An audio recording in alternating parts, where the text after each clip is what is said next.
And I spent a number of years as a very radical lefty. And, I felt like, I don't know if all of my motives were good, but certainly some of my motives were good. It's like I had some gay friends who were bullied. Like, I don't want that path for other people. I want to prevent that. And then I'm told this trans issue, it's just the next version of that gay rights thing that you were standing up for.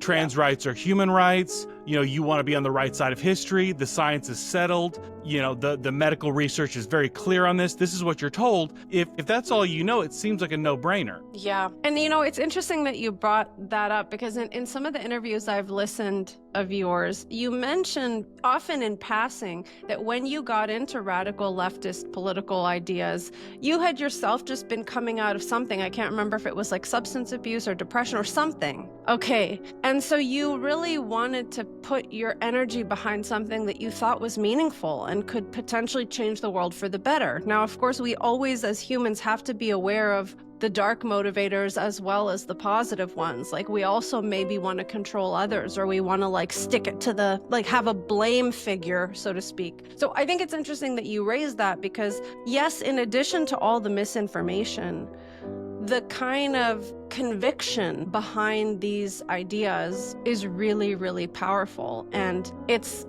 really a disservice, of course, to the patients when people have this black and white narrative. And, you brought up the question of is this the same thing as supporting gay rights? I mean, this is really, and I think I heard you say this, it's framed like the most important civil rights issue. And I think in a way what's so interesting is the more absurd the claim, the better a litmus test it becomes for who the true believers are.